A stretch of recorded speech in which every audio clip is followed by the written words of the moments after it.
Hello and welcome to 2014. I'm not going to go over what happened in the past 2 weeks. Let's just say it was kind of good, and yeah, we marked the passage of time as humans do. And we're coming towards the brighter days. You know, we're going to get into March soon with the vernal equinox, where the nighttime and daytime are the same. You know, it's already early January, so it's a good start.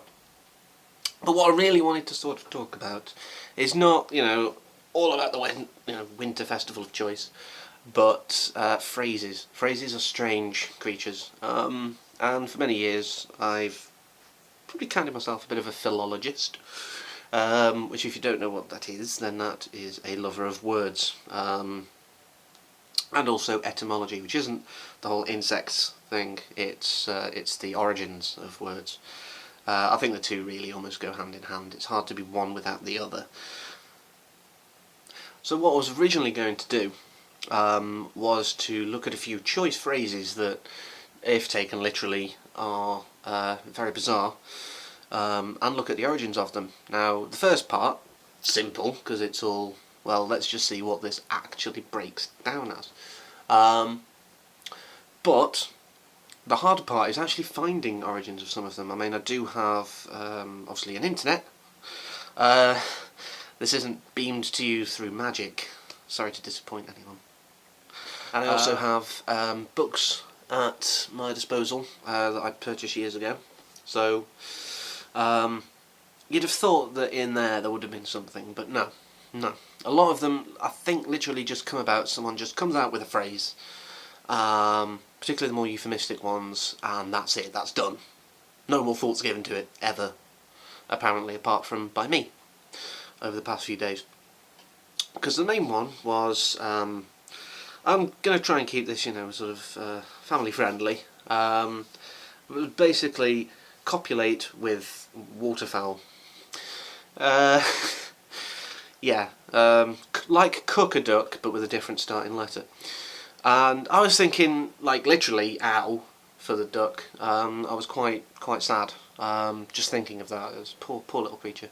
What has it done to deserve it? Unless, of course, it's another duck, in which case, get the Barry White on and have some fun. But I was expecting some kind of bizarre origins, but apparently, seems to have been routinely stripped from most dictionary entries. Since about the 1940s, because all of a sudden prudishness happened. It was like they forgot what happened about 40 odd years before that, in the Victorian era, where prudishness really didn't actually change anything. So, yeah, there's no logical thing. I mean, I was surprised that it apparently does, at least from information I've been able to find, possibly go back that far. Or maybe just before, but I was actually quite surprised that there wasn't anything really much there. Yeah, so there weren't many I could really find origins for, which is a bit of a shame, but I mean, there's loads of weird phrases out there, that, if taken literally, just become very, very strange. Like, even from the very simple, go and see a man about a dog. That sounds quite literal. And that could be literal. You could go and see a man about a dog. That's quite sensible. Not like the first example. That would be a bit wrong. But then you've got some very strange phrases like, I'm going to look at the garden. Not the kind of thing you normally announce, is it? You don't go, you know what, I'm going to go and look at the garden. You joining me? Just take a wander at the plants. No. That's not what it means. It goes back to, well, not even necessarily outdoor plumbing, just outdoor relieving. Because really, if you're going to be out there doing that, what have you got to look at? The garden. And to be honest, there's a lot more kind of phrases that do seem to have a rather lavatorial persuasion, which is quite strange. There are a few more that are obviously intended for our more feminine-shaped peoples. There's a whole bunch that cover a certain aspect which many of them would prefer didn't actually ever happen. But, I mean, there's that many that just are quite logical and almost more graphic than using scientific terminology, which is bizarre to me. I thought the idea of sort of euphemisms and phrases were to kind of go, yeah, no, we'll move away from the unpleasant. But one of my favourites, the road is up for repair. How is that affecting your internal physiology? Why is that causing you to have an unpleasant few days? And horrible messiness. Why does that have anything to do with a road? Who's repairing it? Is the council to blame? Should we bill them for all of your sanitary products? Seriously, it's out there. Someone has recorded it in a book, therefore it must exist. Sort of. But a reputable book. And yeah, I think that's pretty much where my search ended, because I stumbled upon that and I was just like, what? But really, it's just very strange how language is just that bizarre that things can come up as little phrases that you take it literally and it just sounds a bit weird. I'm going to leave you with one of my favourites since about the age of young. I'm not going to tell you how old I am now. So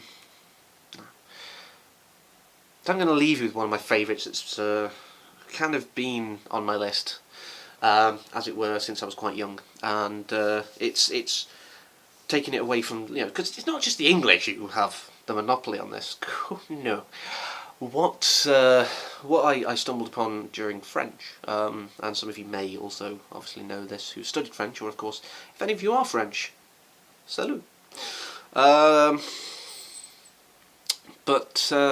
Yeah, so in English, pulling your leg, which again, taken literally, to sort of have someone on to wind them up, if you will, to be joking at their expense, I suppose. Yeah, pulling someone's leg, it's a bit more violent than just joking around. To me, it's kind of like, I'm gonna fall over, or possibly have an unscheduled amputation. But the French just decided, no, that's too normal. No, we're not going to pull someone over. We're going to put them in a box. Literally. That is what it is. That is what it says. It's the same reason the same meaning of the phrase. It's the same usage. But, yeah, pulling your leg, putting you in a box. Because I don't know how that's less bizarre, in a way, or more bizarre. They're about equal, I think. It's like, I'm going to pull your leg, and then I'm going to put that leg in a box. I mean, you could combine them. But still, I don't see how they've got to do with just joking around. But that's language for you. It's organic, it's growing, it's just fun, as long as it doesn't continue to use words that are just gibberish.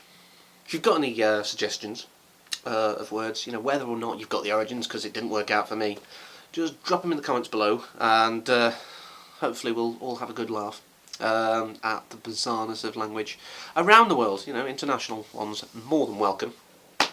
But all I've got left to say is thanks for watching, and I shall see you next time.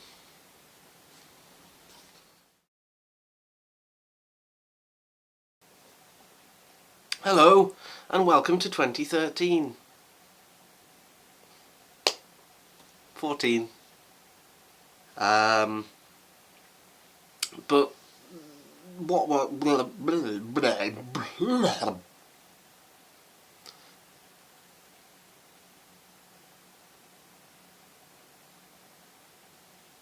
But really, it's quite very.